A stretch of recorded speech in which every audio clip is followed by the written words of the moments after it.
Bonjour et bienvenue dans ce nouvel épisode de Kinopassion, votre rendez-vous cinéma. Mon invité a débuté son métier à l'âge de 16 ans dans un ciné-club à Bourges. Il a appris les métiers du spectacle à la Maison de la Culture de la même ville. Il a travaillé au Printemps de Bourges, puis prend de la hauteur un peu plus tard en devenant directeur d'un cinéma à Courchevel. Son parcours le mène à Paris, où il travaille dans les décors pour la télévision. En 1993, il travaille pendant 2 ans dans 2 salles de cinéma mythiques dans le 17e arrondissement de Paris, le McMahon et le Studio L'Étoile. C'est en 1995 qu'il signe son contrat au cinéma McMahon.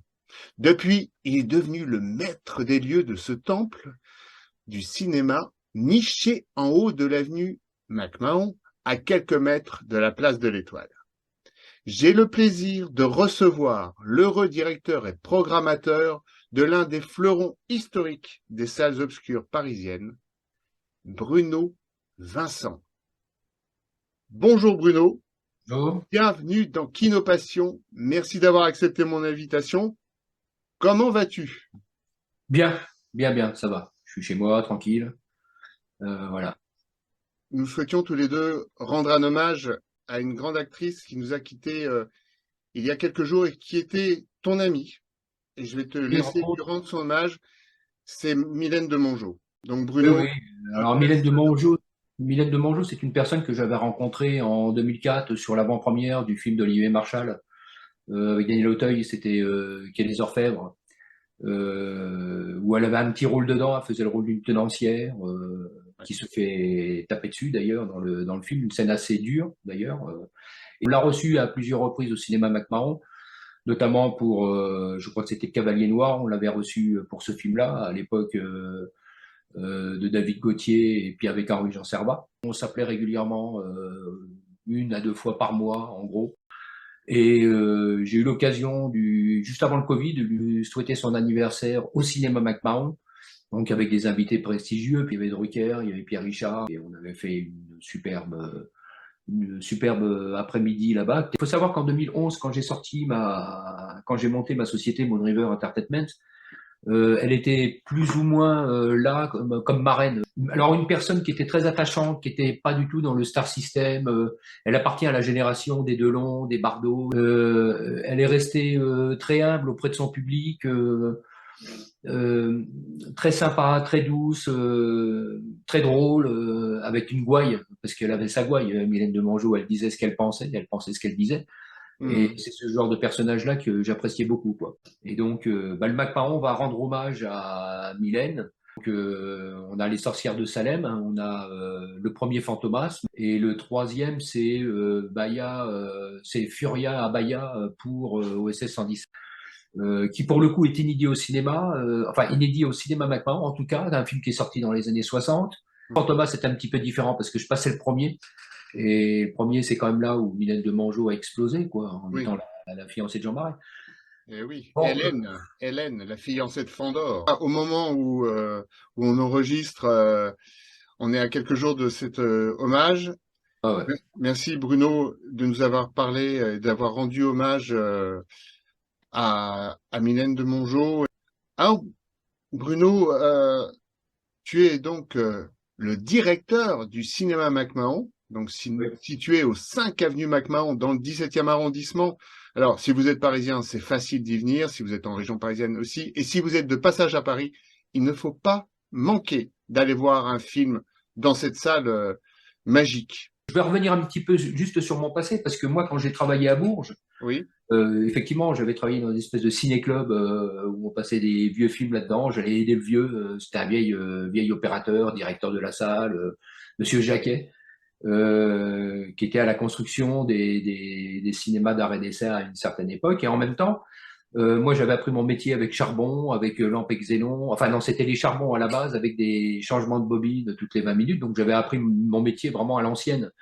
Ensuite, moi, j'avais atterri au cinéma Concorde parce que ce qu'il faut savoir, c'est que il y avait un producteur qui s'appelait Jacques Barre, qui était le producteur de Jean Gabin notamment et d'Alain Delon, avait racheté les cinémas dans le centre de la France. Et bon, habitant Bourges, et moi, j'étais passionné de cinéma, je m'étais proposé comme candidat pour travailler. Donc, j'avais rencontré Delon, puisque Delon faisait partie de cette société-là, enfin, plus ou moins. Enfin, il était actionnaire, si tu veux, Oui. de Jacques Barre.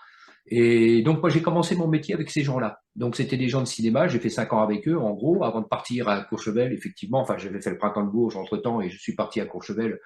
Et quand je revenais de saison, j'avais à peu près 5 mois dans l'année où je travaillais un petit peu au cinéma McMahon et que je travaillais un petit peu au Club Étoile. Donc, et après, ce qui s'est passé, c'est que moi, je suis arrivé en 93, donc je suis rentré à nouveau au cinéma McMahon définitivement.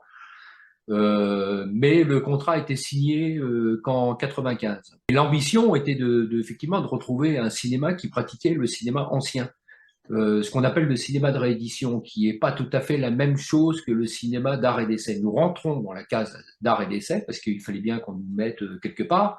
Et le McMahon, à l'époque, appartenait aux Actions Gitanes, donc Jean Mascos, Jean-Marie Redon et Axel Brucker. Et à partir de là, ce sont Jean Mascos et Redon qui ont fait des pieds et des mains pour que le CNC comprenne qu'il fallait nous aider, avec des cinémas comme le McMahon, à continuer à parler de Friesland, d'Hitchcock, de tous ces gens-là. Moi, quand je suis arrivé, on est revenu sur la comédie musicale qui avait eu lieu dans les années 50. C'est une monosalle, le McMahon, comme il y avait dans le temps. Il y en avait plein, avenue de la Grande Armée, où il y avait des monosalles et il y avait des spécifications dans ces salles-là. Il y en a qui faisaient du polar, l'autre qui faisait du KPDP, l'autre qui faisait de l'aventure. Nous, c'était de la comédie musicale. Et le fait que les McMahoniens sont arrivés au cinéma McMahon avec Michel Mourlet, Ricien, Tavernier et le McMahonisme m'a apporté une chose. Moi, je n'étais pas forcément dans la mouvance du McMahonisme comme ça, de but en blanc. Mais ce qu'on peut dire sur le McMahon, c'est qu'ils ont changé un peu l'identité du cinéma. Et donc, ils ont ouvert la porte au polar, ils ont ouvert la porte au western, au film à suspense et tout ça, et qui nous a permis par la suite de faire autre chose que de la comédie musicale. J'ai entendu prononcer tout à l'heure le terme de McMahonien, alors qui aurait été, c'est un terme qui aurait été créé par Philippe Bouvard dans les années 50 pour Oui, oui, désigner, oui, oui, oui. paraît-il, pour désigner une bande de cinéphiles qui fréquentaient le McMahon, dont faisait partie Bertrand Tavernier, tu disais, et puis aussi Patrick Brion, le Ah, Patrick Briand, présentateur du cinéma de minuit. Patrick Briand, qui est un de mes maîtres par excellence, puisque moi j'ai appris le cinéma avec lui. C'est-à-dire que c'est lui qui m'a tout appris. Moi, Patrick Briand, c'est un ami intime depuis très longtemps. Ça a été un ambassadeur quand j'ai monté Moon River Entertainment. Il y avait, en dehors de Mylène de Mongeau, il y avait Patrick Briand, il y avait Noël Simsolo, il y avait Philippe Labro, qui faisaient plus ou moins, enfin, qui m'ont écrit des textes quand je ressortais des films, parce que je suis encore distributeur, ma société est toujours vivante, parce que moi, j'ai ressorti des films comme Le Jour le plus long, comme L'Arnaque, comme Scarface, des vieux American Graffiti, tous ces films-là. Et Philippe Labro était venu présenter American Graffiti. Le cercle McMahon a bien tourné jusqu'à l'arrivée à peu près de Turner Classic Movies en France, par les chaînes de télévision eux, exploitaient tous les films anciens américains et tout ce qui s'ensuit. On a commencé à chuter un petit peu au niveau des entrées à partir de ce moment-là. L'ancien patron n'y arrivait pas forcément. On a vendu dans un premier temps au Public System. Peu de temps après, pareil pour eux, ils n'arrivaient pas à subvenir aux besoins du cinéma McMahon. Et c'est Vincent Bolloré qui a racheté le McMahon, donc c'était un l'an 2000. Et on peut lui dire que merci, puisque McMahon ne serait plus là. Donc, il a rénové à 2 reprises le cinéma McMahon, une fois en 2005, quand on a créé Direct 8, puisque McMahon présentait des émissions du cinéma McMahon. Il y avait le théâtre en direct, et puis il y avait le cinéma en direct du cinéma McMahon, un film qu'on présentait tous les après-midi à 15h. Cinéma McMahon qui est une passion pour lui, puisque Vincent m'a toujours expliqué que quand il a acheté le McMahon, quand il a appris que le McMahon n'allait pas bien, il l'a racheté rapidement parce que quand il était étudiant, je crois qu'il était je sais plus où il était, Henri Janson, un truc comme ça, enfin bref. Non, c'est Henri Janson, c'est le scénariste, c'est bien Oui, lui. c'est Janson de Sailly. Voilà. Et voilà, il était là-bas, lui, et donc il allait voir des films au cinéma McMahon, des films de gangsters, comme il me disait à l'époque, parce qu'à cette époque-là, les films ressortaient, il y avait un peu tous les genres au cinéma McMahon. Donc c'est un véritable amoureux quand même du cinéma McMahon. C'est aussi quelqu'un qui aime le cinéma proprement dit, c'est-à-dire que c'est un cinéphile aussi. L'affaire se poursuit maintenant avec ses enfants, donc avec Cyril et Yannick Bolloré. Moi, franchement et sincèrement, je leur dis merci à ces gens-là parce que moi, le McMahon comptait beaucoup pour moi. Voilà, moi, ma passion, c'était de parler de cinéma, c'était de parler des acteurs que j'aimais, c'était de parler des films que j'aimais, et ils m'ont ouvert la porte à ça, quoi. Donc après, on a fait ce qu'on a pu. C'est ce que je dis toujours. En ce moment, les chiffres sont pas terribles parce que on est dans une situation dramatique en France, un petit peu dans tous les cinémas de France, hein, que ce soit les complexes ou les petits Mhm. cinémas. Le McMahon reste quand même indépendant du groupe et que, bon, d'abord, il y a des travaux qui ont été effectués récemment et ça, il y a une enveloppe qui a été mise sur la table et il faut bien la rembourser. Je pars du principe que rien n'est gratuit dans la vie. Et c'est pas Mhm. parce que c'est un milliardaire qui possède le McMahon que tout doit être aussi facile que ça. Je pense qu'à l'heure actuelle, j'ai besoin de me défoncer et pour le cinéma en général, qui est ma première passion, ma première motivation de vie, Mhm. et pour le groupe Bolloré, c'est la moindre des choses de rendre à César ce qui est à César. Alors, La salle a réouvert au mois de septembre. Les fauteuils rouges sont toujours là. Ils sont tout on neufs, est tout resté dans le... beaux. On est bien installé. La salle, le décor n'a pas changé. Elle a été bien protégée. Il y a un projecteur 4K. Et puis, tout le monde y est bienvenu. Les cinéphiles, les néophytes. Voilà, tout le monde vient partager son amour et sa passion pour le cinéma. Et on discute entre spectateurs après le film et avec toi, parce que tu es toujours là, tu es toujours à l'accueil de tes spectateurs et de tes habitués, parce que c'est aussi un cinéma d'habitués. On parlait des cinémas de quartier. Je pense que c'est ça le McMahon, c'est-à-dire qu'il n'y a pas que il y a le film qui compte bien entendu, mais il y a, tu me parlais des spectateurs qui restaient après la séance, on pouvait discuter et tout ça. Oui, parce que je pense que c'est comme ça que les choses doivent fonctionner quand on est amoureux du cinéma en général. Moi, j'essaie de faire du McMahon une espèce de bulle où on doit se sentir tranquille, à l'aise et tout. C'est bien dans ton cocon cinématographique. Quel est ton film référence ou tes films coup de cœur, ceux qui ont déclenché ta passion pour le cinéma? Alors moi, bon, moi j'appartiens à une génération où il n'y avait pas 50 chaînes de télévision, on en avait que deux. Hein, première chaîne, deuxième chaîne, on regardait beaucoup de films chez moi. Le premier, vraiment, le premier qui m'avait un peu marqué dans le cinéma, c'était Eddie Constantine. J'aimais les films d'Eddie Constantine, les Mikochian. J'aimais aussi tout ce qui était Chaplin, tout ce qui était Laurel et Hardy. J'ai commencé avec Robert Mitchum, avec John Wayne, avec tous ces trucs-là. Moi, j'avais un père qui aimait le cinéma américain. Bon, évidemment, les Jean Gabin, les Ventura, tout ça, je les ai vus, revus et revus. C'est ce genre de cinéma, ce que j'appelle moi le cinéma de papa, quoi, un peu, tu vois. Mhm, C'est ce oui. cinéma-là qui m'a vraiment déclenché les choses, les films avec Humphrey Bogart, James Cagney, tous ces mecs-là. J'ai marché aussi dans les films de Stallone, dans les films, mais sans négliger non plus les films de Marlon Brando, les films de James Dean. Ça, c'était mes premiers films. C'était aussi à la télévision, la dernière séance. Là aussi, on doit beaucoup de choses à Eddie Mitchell. Moi, j'ai Eddie grandi Mitchell, au bien travers de ce sûr, cinéma. bien sûr. On ne peut pas parler de, Je peux pas. ah ben, on peut Et pas ne pas parler de la dernière séance et de voilà, Monsieur Eddy. voilà. Il y avait cette émission-là que je regardais régulièrement et constamment. Et souvent, je n'allais pas à l'école parce que j'étais malade. C'est ma mère qui me faisait les cours. Mais ça me donnait le droit de regarder un peu les films à la télévision, ceux de 20h30 à l'époque. On regardait les films, voilà. Et par contre, elle m'autorisait le dimanche soir à regarder le ciné-club de Patrick Briand, qui était à Ah, l'époque le cinéma de minuit. Eh cinéma de oui. minuit, où j'ai beaucoup appris. Est-ce que tu aurais un film, Là, celui qui un m'a ou deux films qui seraient, j'en ai beaucoup. Tu te doutes bien que oui, j'imagine. C'est pour ça que la question, c'est difficile à te la poser, celle-là, pour oui, toi. alors du côté américain, moi j'ai tendance, du côté américain, moi le film qui m'avait marqué à l'époque et qui me marque toujours quand je le revois, c'est La Nuit du Chasseur avec Robert Mitchum, Hein. qui pour moi, bon, la seule réalisation de Charles Manson, mais qui était pour un premier film, alors j'ai trouvé une poésie et un côté malsain en même temps. Une côté poésie, c'est quand tu vois les enfants sur la barque avec le rocher en premier plan et le crapaud dessus. J'y trouvais certaines poésies et en même temps j'y trouvais quelque chose de noir, mais plus que noir. Cette version de La Nuit du Chasseur est, ce film-là m'a vraiment marqué, mais vraiment à 100%. C'est un film que je revois encore, mais quand j'étais môme la première fois, ça me foutait les jetons de voir Robert Mitchum comme ça. Enfin bon, je sais pas, il y avait quelque chose qui m'avait marqué. Il y en a d'autres. Hein. Il y a eu moi qui étais à un moment donné, pendant très longtemps, qui était pour la peine de mort. C'est grâce à 12 hommes en colère où j'ai changé carrément de vision de la situation.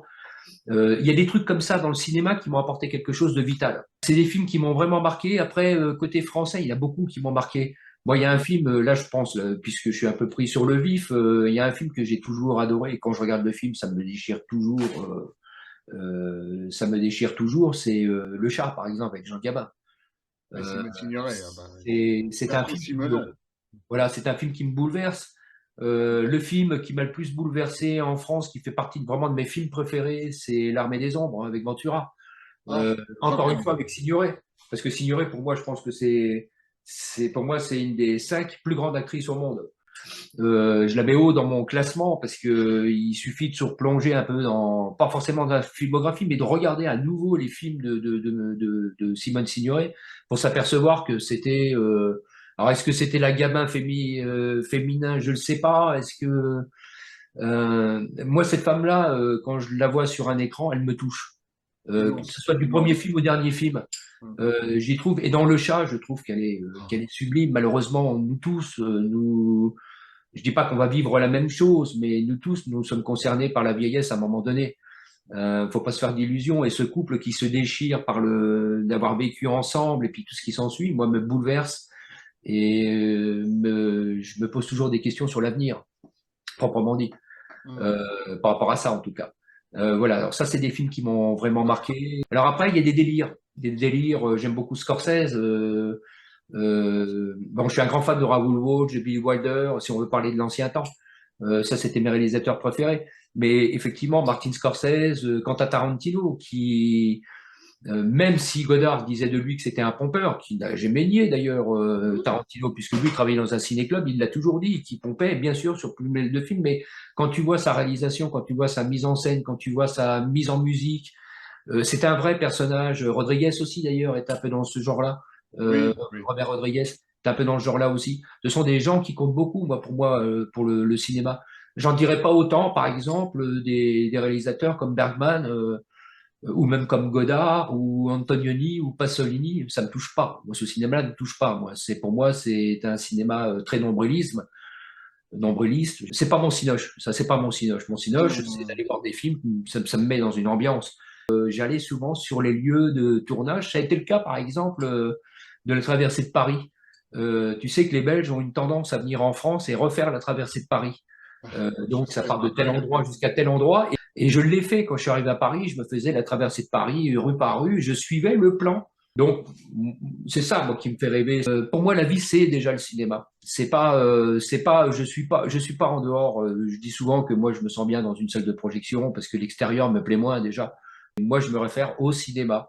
Quand je suis pas bien, je regarde un film. Quand je suis bien, je regarde un film. Je regarde toujours des films.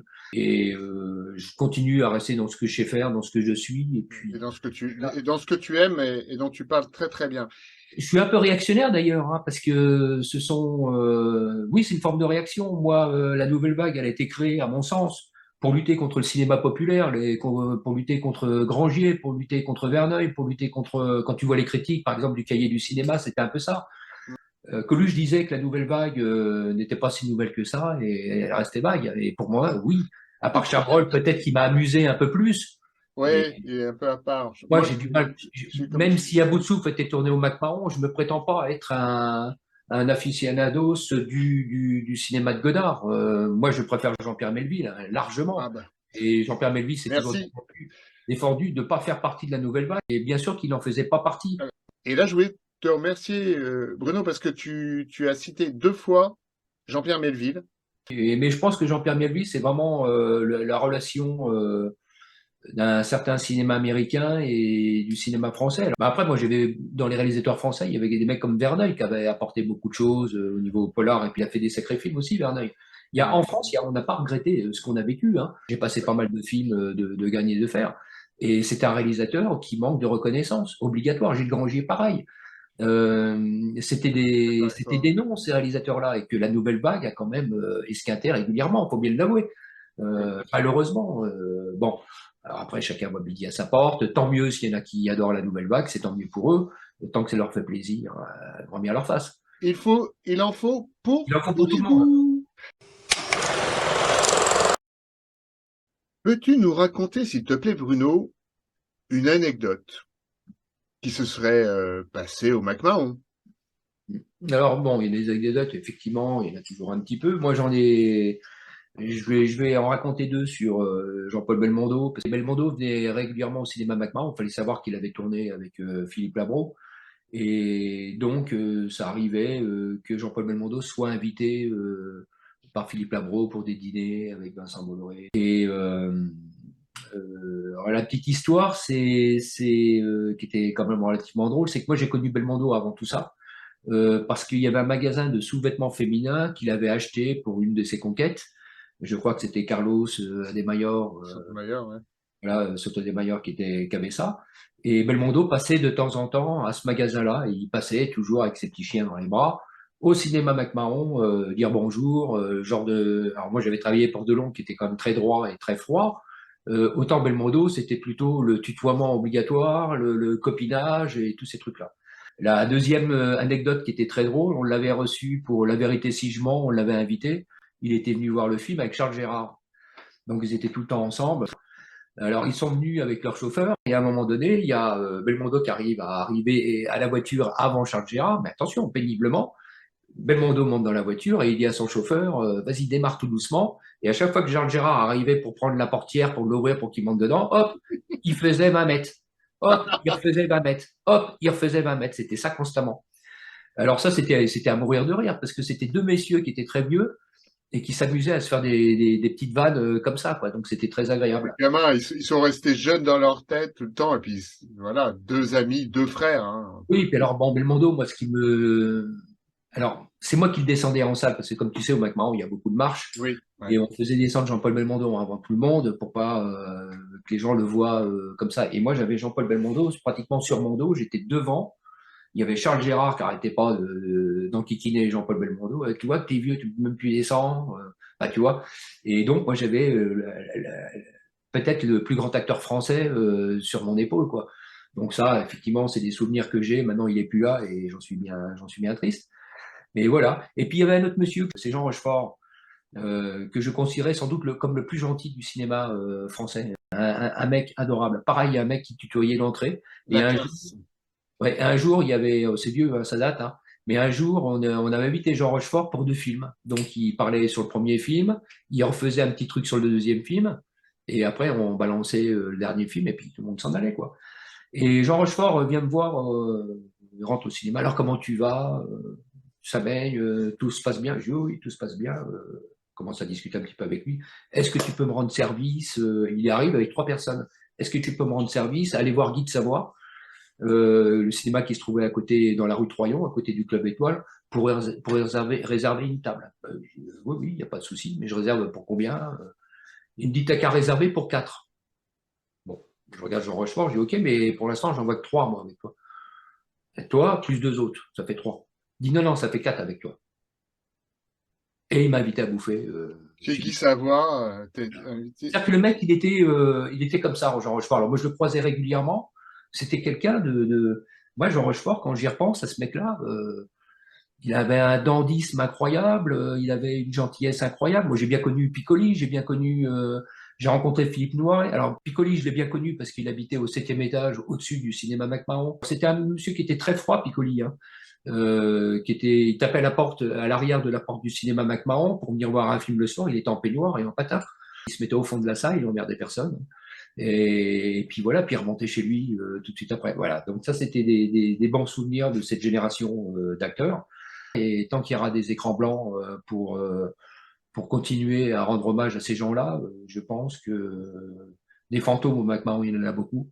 Beaucoup sont venus présenter leurs films. C'est des bons fantômes. Ouais. Au McMahon a été tournée cette scène, une des scènes mythiques d'À bout de souffle, hein, la scène avec Gene Seberg. Alors oui, effectivement, Gene Seberg est venu tourner au cinéma McMahon, donc en 59, où jouait d'ailleurs le film L'extravagant Monsieur Corveau d'Otto Preminger. Alors, je vais vous faire voir par où elle passe. Alors, Gene Seberg arrive ici, elle passe à la caisse, bien entendu, elle descend dans la salle de projection.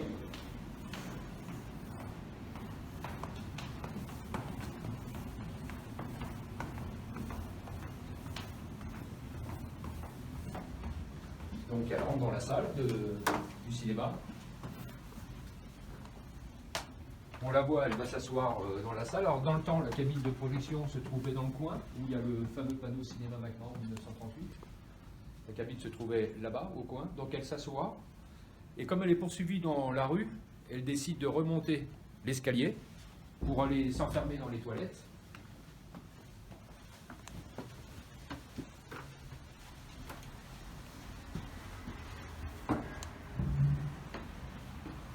Donc on la voit pénétrer les escaliers là, enfin pénétrer les toilettes. Elle vient là, elle va dans cette toilette là. Voilà. Et à partir de là, il y a un montage qui est fait. Parce que la fenêtre que l'on voit ou elle ressort de la fenêtre ne peut pas être dirigée par les toilettes. Donc, montage fait par Godard, par la suite. Elle se retrouve.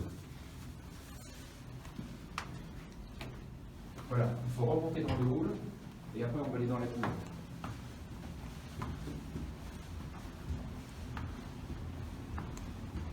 Donc la fameuse scène où elle passe par une fenêtre, en fin de compte, c'est une fenêtre qui se trouve derrière ce miroir, ici, là. Derrière ce miroir, dans le temps, il y avait une fenêtre. Donc en fin de compte, elle passe par cette fenêtre-là. Et là maintenant, on va aller dans la cour. Je vais prendre mes clés. On est dans la cour pour vous faire voir exactement où elle sort.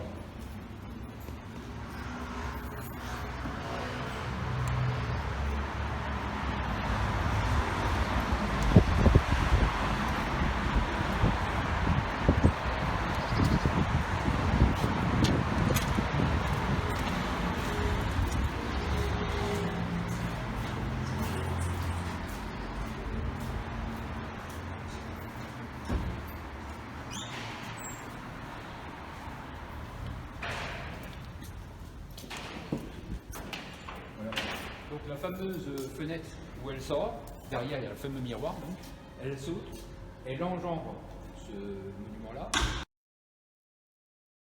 et ensuite elle se dirige à l'entrée du cinéma McMahon.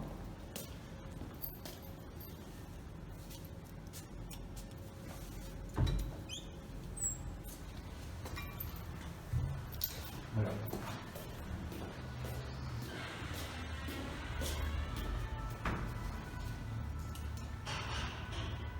Et elle ressort par la McMahon. Voilà, petit secret de tournage d'About Souffle.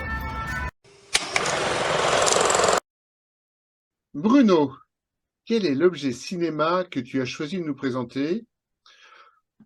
Bon, peut-être c'est celui qui est derrière moi. Oui, c'est effectivement, c'est le McMahon. Ouais, c'est le McMahon, la salle de cinéma. C'est le cinéma McMahon. Ça fait 30 ans que j'y suis. Quand je partirai, ça fera 35 ans de maison. Je continue un peu ma carrière, même si je suis pas loin de la retraite, je continue ma carrière parce que j'attends que la personne qui partage ma vie soit au même niveau pour prendre sa retraite, tout simplement. Donc autant continuer. Moi, je sais que quand je partirai, je vais partir avec l'âme en peine, c'est légitime puisque je suis en fin de carrière. Ça, c'est ce qui est le plus dur. Mais bon, le cinéma McMahon, quand tu fais 30-35 ans dans la même société, dans le même truc, c'est pas un hasard. C'est pas, je suis pas là pour je suis là pour prendre de l'argent, pour bouffer comme tout le monde. Mais j'aurais pu gagner ma vie autrement et peut-être gagner beaucoup plus. Donc c'est un choix de vie, c'est un choix. Et vu le nombre d'heures que j'y fais, vaut mieux être bien au cinéma McMahon. Oui, le McMahon, c'est sans hésiter le truc que j'emporterai dans l'au-delà. Ça, c'est une évidence.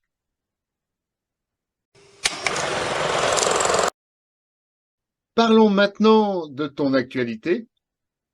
Donc, après plus de 2 ans de fermeture provoquée par une inondation, une succession de confinements, puis des travaux de rénovation, le cinéma McMahon, comme nous disions en début d'émission, a réouvert ses portes au mois de septembre pour la plus grande joie de ses habitués et des amoureux du cinéma. L'avenir du McMahon, malgré tout, c'est que effectivement, j'exploite des réalisateurs, des films très anciens et tout ça, mais j'ai l'intention de commencer à travailler sur tous les films de Pacino, de Niro, les films de Scorsese, des trucs comme ça, de faire entrer un peu ces gens-là dans le nombre de réalisateurs qu'on a pu passer au cinéma McMahon, parce que ce sont une affiliation directe de ce que le cinéma McMahon faisait à une époque, et voilà quoi.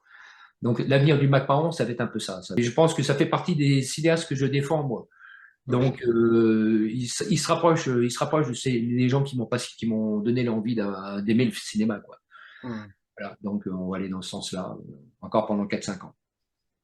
Voilà, voilà. Super. Bon, il y a des belles, il y a des belles choses qui se préparent et qui arrivent et on va se régaler J'espère bien. au cinéma McMahon, 5 avenue McMahon, dans le 17e à Paris. Il faut y aller. Bruno, un grand merci, vraiment un grand merci d'avoir participé à ce numéro de Kinopassion, de nous avoir fait partager ta passion et ton amour indéfectible pour le cinéma, pour le 7e art. On, on en aurait parlé des heures avec toi. Et bon, moi j'ai la chance de m'entretenir souvent avec toi et voilà. Et c'était vraiment merci encore. C'était un grand, grand plaisir, un grand bonheur de te recevoir. Je vous donne rendez-vous à vous et merci encore de nous avoir suivis, de nous avoir regardés. Si cela vous a plu, surtout n'hésitez pas à vous abonner à la chaîne YouTube de Kinopassion, à la partager et à la faire connaître. C'est aussi grâce à vous que cette chaîne continuera de vivre et de pouvoir recevoir des invités passionnants et passionnés. Je vous donne rendez-vous prochainement pour un nouvel épisode de Kinopassion avec un nouvel invité. On sera début 2023, donc on se souhaitera la bonne année à ce moment-là. Je vous souhaite de joyeuses fêtes à tous. Joyeuses fêtes Bruno. Merci à Salut toi. à tous. Salut Bruno. Salut et à bientôt alors. Et à très bientôt. Vive le cinéma. Allons au cinéma. Allons au McMahon. Et vive la passion du cinéma. Merci beaucoup. Ciao. Ciao.